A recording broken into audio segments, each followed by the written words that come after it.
Congregational systems and church growth. Now, this lecture may seem a little bit off the subject, but I think it's vital to being able to accomplish what you want to do in church growth and in a church environment. These principles were first developed by a psychologist by the name of Bowen and used for family counseling. Then they were adapted to congregations by Rabbi Edward Freeman and by Richardson in his book, Growing Healthy Churches. And they're applicable to any organization, and they're certainly applicable for the church. They explain why it is that many churches fail to grow, even though there's no demonstrable sin among them or no great sin among them, and why they do not thrive, even though there are great opportunities. The problem is not the opportunities, the problem is not even their strategy.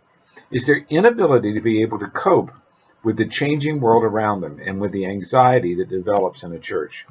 I usually share these insights within the context of church, more on pastoring, but it bears so much of an impact on the way a church grows and why it does not grow that I feel compelled to share it with you here as well. Let's start with some definitions. The first definition is system.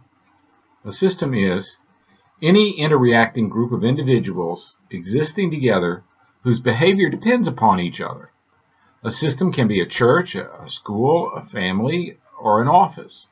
For a system to function correctly, there must be communication and flexibility. Families, businesses, and churches are systems. These systems must grow and change over time. Without communication and flexibility, nothing can grow. Another definition we need to know is symmetry. Symmetry is a recognition that all parts of a system are related. Change in one part of a system requires changes in other parts of a system in order to maintain a balance in the entire system. Here's an example of symmetry. Every system exists in balance. Like a lever on a fulcrum, when one side of the system changes, it affects all the other parts of the system. Every change within the system, or a person in a system, requires balancing changes from the other parts of the system. These changes require honesty, flexibility, and communication to occur. If these changes do not occur, the system will break down. A third definition you need to learn is homeostasis. Homeostasis is the middle point of a system, in which balance lies at rest. A system will resist change, any kind of change, because it likes to have a balance of rest. And it will only change as little as possible in order to maintain that state of rest, or homeostasis. Homeostasis is a universal principle of all groups. Changes bring with them anxiety. Growth is change, so churches in general resist change and growth of any kind. It would do well to remember the so-called 7 last words of the church, which are, we've never done it this way before. That's essentially what we're talking about here. People don't like change, and they'll fight against it. Every organization seeks to fall back into the rut in which it travels. We've never done it this way before.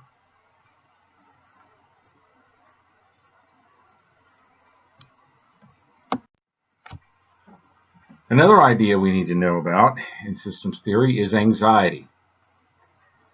Anxiety is a state of friction in a system caused by the process of coping with change. Anxiety is increased when the system is not functioning properly. It's when there is broken communication or lack of flexibility of roles. The more anxiety in a system, the more inflexible we become and distant from one another. When anxiety is added to the system starts to hurt, and then it breaks down. Church growth creates anxiety as a byproduct of change. We have to manage that anxiety. Another concern we need to have about as a leader is to be a non-anxious presence. Non-anxious presence means the quality of a leader that enables him or her to calm an anxious situation. Lack of perceived anxiety in a leader calms anxiety in a system. It's important that the leader of change in a church be relaxed and positive. If the leader is perceived to be worried or anxious, the church will become more worried and resist the change. Now, the hard part is this: we must not only appear to be non-anxious, we must actually master being non-anxious. It's important that the leader not be worried about losing his or her status or his or her job. He must be able to stay above the general anxiety of the organization. A good sense of self-deprecating humor and a cheerful disposition, an unhurried manner will help this to happen. If a leader is a high-power personality who drives people around him, he will create even greater anxiety within the group. Another concept is secrets. Secrets clog communication in a system and lead people to distrust and become defensive, which results in increased anxiety. Growth can only happen in an atmosphere of openness and trust. If we gather factions together, or if we hide bad news, we will impede communication and destroy the trust of the group. Secrets have been compared to plaque in arteries. The more secrets you have, the more necessary communication in a system is impeded, until the whole system gets clogged up and nothing is ever communicated. Too many secrets, and you risk the system's equivalent of a heart attack. The system simply breaks down for lack of communication. Another concept are what are called overfunctioners. Overfunctioners are people in a dysfunctional system on whom everybody becomes dependent, but who eventually leads to greater anxiety within the system. Overfunctioners create anxiety because they eventually become overburdened as the expectations on them increase. Often a pastor is the one that becomes the overfunctioner in a church. And it's easy to do because it's more easy to do things yourself than to wait for somebody else to do it. But when we overfunction and do too much in the system, if we carry too much of the load or too much of the burden, we endanger the overall growth and health of the church. An overfunctioner is like a star player on a volleyball team that runs all over his side, covering all the spaces. Now, he may get the ball back over the net, but nobody else ever gets a chance to play. And then eventually, the other players just drop out or go home. In a church, if you do too much, everyone else will stop working, and you'll be left to do everything alone. Another concept of what are called emotional triangles. Triangles are prevalent in a system that is breaking down. Third-party communication in a dysfunctional system is a triangle. Triangles allow communication only partially through third parties, creating greater anxiety and blame to exist among dysfunctional members. People can't be open or honest, so they look for somebody else to communicate or do what the people involved can or will not do. They pass the responsibility of communication onto somebody else. It works like this. One classic form of the emotional triangle is the hero-villain-victim form of triangle. Usually, it's the pastor who's the hero. The people come to the pastor to complain about another member. Now, in this triangle, the pastor is the hero or rescuer. They complain about the other member, saying that they're the victim and the other person is a villain, and they ask the pastor to go straighten them out. They won't speak to the one they think is hurting them, so they complain to the pastor to intercede. Now, this destroys communication, since these two people with the problem are not talking to each other. Instead, they want you to do it. If you do it, you will increase the non-communication in the church and eventually make matters worse. So you must get all sides talking to each other instead of talking through you. Another form of a triangle is what's called a lightning rod. They are people who collect complaints in a dysfunctional system, allowing them to be the one to whom they're passed to the leaders. Like a lightning rod takes the lightning and runs it to the ground, these people take the criticism and run it to you. These people wind up creating greater anxiety because they shield others who are having friction from one another from talking to each other. Instead of having people come directly to the leader, they're willing to take that responsibility on themselves. Lightning rods are a kind of emotional triangle, where the pastor seems approachable. And this destroys communication because it allows complaints to be heard without discussion. In the end, lightning rods do not help discussion, they hurt it.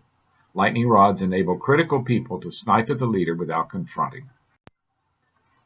Another term that's used in systems theory are scapegoats, and that means exactly what you think it means. People who are blamed for problems in the system and then sent out of the system to create temporary relief from anxiety. Eventually, other scapegoats are also going to be needed. Getting rid of scapegoats does not get rid of the problem. It just puts off the discussion for another time. When a system does not want to be fixed, it seeks to get rid of the anxiety by blaming somebody else for the problem. And when they run that person off, they temporarily feel relieved. However, the problem will always return. The last term I want to mention to you is generational patterns. Problems in a system are sustained over time, even though the individual parts of the system change. Churches will continue to have the same problem patterns over and over and over again through many generations.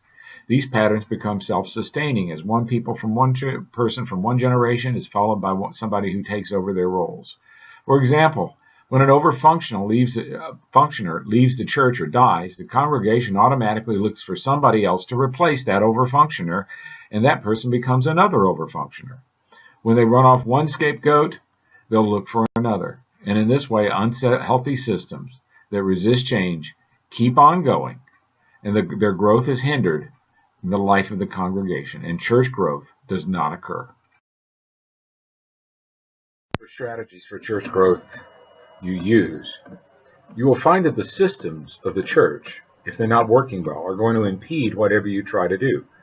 Make sure that your church continues talking to each other, laughing with each other, enjoying the Lord, loving and praying. Make sure that worship is joyful and exuberant, and make sure there's a good sense of humor and relaxation about your church.